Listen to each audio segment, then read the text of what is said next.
Hello बच्चों, आज का हमारा हिंदी टियर 2 के लास्ट यूनिट का टॉपिक है अपठित काव्यांश, या हम इसे पद्यांश भी कह सकते हैं।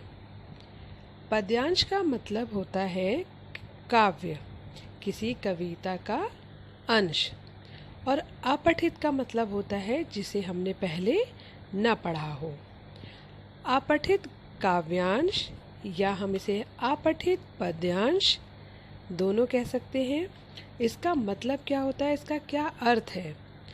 जो काव्य पहले न पढ़ा गया हो उसे अपठित काव्यांश कहते हैं, या जो पद्यांश पहले न पढ़ा गया हो उसे अपठित गद्यांश का मतलब इसे हमने पहले ना पढ़ा हो, यानी कि ये हमारी पाठ्य पुस्तक में पहले हमने इसको नहीं पढ़ा हो, तो ये हुआ अपठित पद्यांश या काव्यांश। अपठित काव्यांश को पढ़कर प्रश्नों के उत्तर उसी में से ढूंढकर लिखने के लिए कहा जा सकता है। जब हम अपठित पद्यांश को पढ़ते हैं तो उनके हमें कुछ प्रश्नों के उत्तर लिखने होते हैं।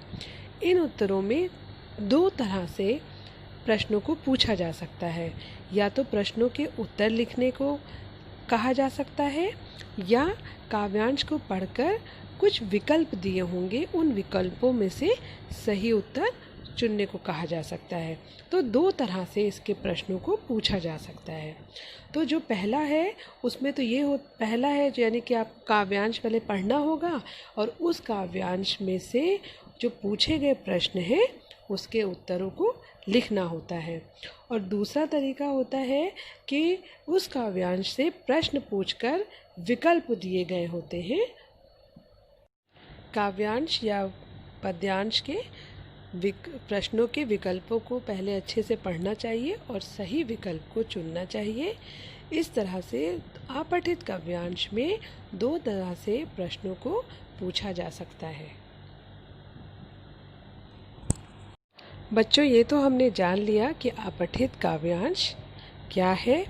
अब हम देखते हैं कि अपठित पद्यांश या काव्यांश के प्रश्नों का उत्तर लिखने के लिए हमें किन बातों का ध्यान रखना चाहिए। देखिए, जब भी हमें कोई पद्यांश लिखने के लिए, उसमें प्रश्न को लिखने के लिए आए, तो हमें सबसे पहले उस अपठित काव्यांश को 2 या 3 बार ध्यान से पढ़ना चाहिए। जब तक हम उसे पढ़ेंगे नहीं, हमें वो काव्यांश जो है समझ में नहीं आएगा। तो सबसे पहले हमें उसको बहुत अच्छे से 2 या 3 बार पढ़ लेना चाहिए। काव्यांश के भाव को भी अच्छी तरह से समझ लेना चाहिए। वो काव्यांश हमें क्या बता रहा है, उसका क्या अर्थ निकल रहा है, ये समझना भी बहुत आवश्यक है। प्रश्नों के उत्तर संक्षेप में, सरल भाषा में तथा छोटे वाक्य में होने चाहिए। यानी प्रश्नों के उत्तर बहुत बड़े नहीं लिखने चाहिए, छोटे और सरल भाषा में लिखे होने चाहिए। यदि प्रश्नों के लिए विकल्प दिए हों तो उन विकल्पों को ध्यान में रखते हुए उसी में से उत्तर लिखने चाहिए। यानी अगर जो भी काव्यांश के प्रश्नों के विकल्प दिए गए हैं, अगर 4 विकल्प दिए गए हैं तो उसमें से कोई एक विकल्प सही होगा, तो वही विकल्प को आपको चुनना है।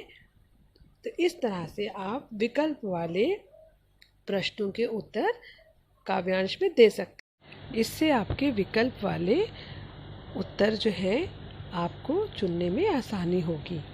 फिर है, यदि काव्यांश का शीर्षक लिखने को कहा जाए तो शीर्षक भी लिखें, किंतु शीर्षक काव्यांश के मूल भाव तथा उसके उद्देश्य को प्रकट करने वाला हो। यहाँ पे इसका मतलब ये है कि अगर उसमें आपको उसका शीर्षक पूछा जाए कि उपयुक्त पद्यांश का शीर्षक क्या होगा, तो आपको उस पद्यांश में जो उसकी मीनिंग निकल रही है, जो उसका भाव निकल के आ रहा है, जो उसका उद्देश्य है, जो उसका मैसेज है, उसके आधार पर ही उसका शीर्षक होना चाहिए। और शीर्षक जो है बहुत बड़ा नहीं होना चाहिए। शीर्षक जो है 2 वर्ड या 3 वर्ड का हो सकता है, पूरे सेंटेंस में शीर्षक नहीं लिखा जाता है। तो इस बात का ध्यान आपको रखना बहुत ज़रूरी है। अगर आप इन बातों का ध्यान रख लेंगे तो आपको अपने काव्यांश के लिखे हुए प्रश्नों का उत्तर लिखने में बहुत आसानी होगी। अब बच्चों, हम यहाँ पे अपनी टियर बुक के एक अपठित पद्यांश के माध्यम से इसको और अच्छी तरह से समझेंगे। यहाँ पे मैंने आपकी पुस्तक से एक पद्यांश लिया है। इस पद्यांश ये जो है ये कविता का अंश है जिसको अयोध्या सिंह उपाध्याय हरिऔध जी ने लिखा है। इस कविता की कुछ पंक्तियाँ यहाँ पे लिखी हैं जिनको मैं पढ़ूँगी और इसका आपको अर्थ समझाऊँगी। तो मैं यहाँ पे पहले इसको पढ़ती हूँ। देख कर बाधा विविध बहु विघ्न घबराते नहीं, रह भरोसे भाग्य के दुख भोग पछताते नहीं। काम कितना ही कठिन हो किंतु उकताते नहीं, भीड़ में चंचल बने जो वीर दिखलाते नहीं। हो गए एक आन में उनके बुरे दिन भी भले, सब जगह सब काल में वे ही मिले फूले फले।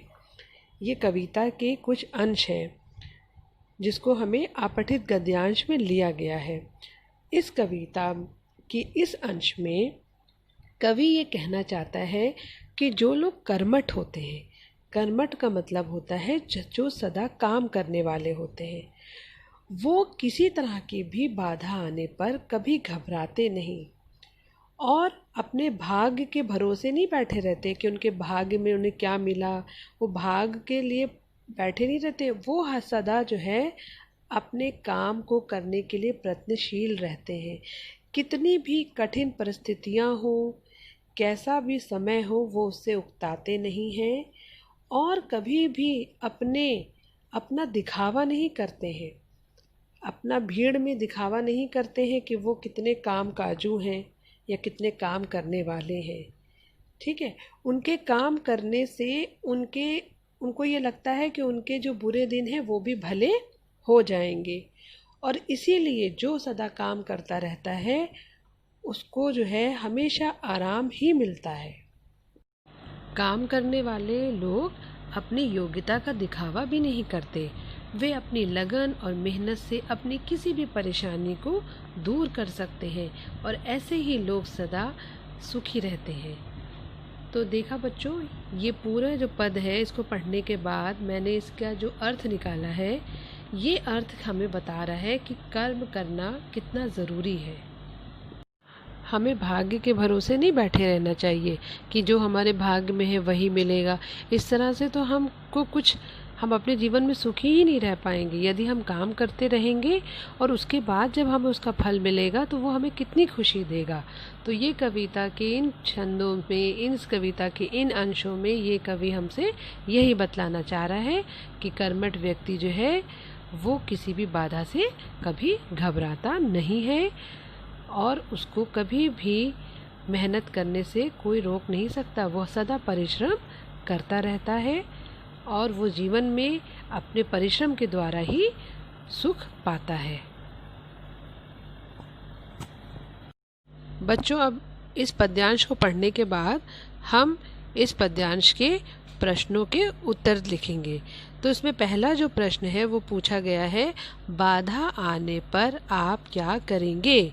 तो इसका उत्तर हम इसी पद्यांश को पढ़ने के बाद ये है निकाला गया है। ये उत्तर इसका जो लिखा जाएगा वो क्या है कि बाधा आने पर हम साहस के साथ उसका सामना करेंगे, उससे घबराएंगे नहीं, है ना। सेकंड क्वेश्चन है, जीवन के हर क्षेत्र में कैसे व्यक्तियों को सफलता मिलती है? इसका उत्तर है, जीवन में परिश्रमी और संकट का साहस पूर्वक सामना करने वाले व्यक्तियों को सफलता मिलती है। इसका थर्ड क्वेश्चन है, आप अपने बुरे दिनों को अच्छे दिनों में कैसे परिवर्तित कर सकते हैं? इसका उत्तर होगा, हम अपने बुरे दिनों को परिश्रम द्वारा अच्छे दिनों में परिवर्तित कर सकते हैं। परिवर्तित मतलब बदलना, यानी कि जब हम परिश्रम करेंगे तो हमारे अच्छे दिन अच्छे दिनों में वो बदल जाएगा।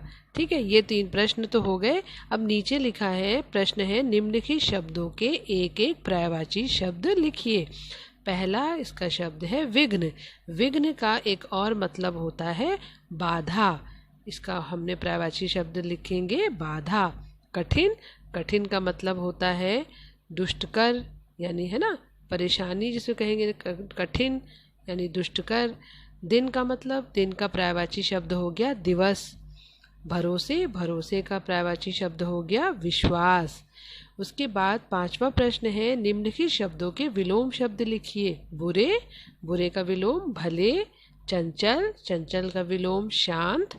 दुख, दुख का विलोम सुख। कठिन, कठिन का विलोम सरल। 6 क्वेश्चन है, उचित शीर्षक लिखिए। इस पद्यांश को पढ़कर इसका उचित शीर्षक लिखिए। तो इसका उचित शीर्षक होगा कर्मवीर। कर्म करने वाला वीर, यानी कि जो सदा कर्म करता रहे, परिश्रम करता रहे, वही होता है कर्मवीर। तो इसका शीर्षक होगा कर्मवीर। तो देखा आपने कि यहाँ पे हमने इस पद्यांश को पढ़कर इसके उत्तरों को इसके उत्तर निकाले। इसी तरह से जब भी हमें कोई पद्यांश दिया जाएगा, हम उसको पढ़ेंगे, उसका अर्थ समझेंगे और उसके बाद उसके दिए हुए गए प्रश्नों को अपनी पढ़ने के बाद उसके उत्तरों को अच्छी तरह से लिखेंगे।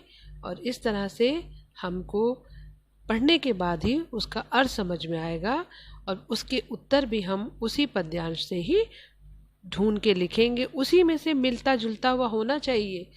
अपनी भाषा बहुत नहीं लिखनी चाहिए, लेकिन हाँ उसका अर्थ ज़रूर निकल के आना चाहिए। जो प्रश्न पूछा जा रहा है उसी के अनुसार उत्तर होना चाहिए।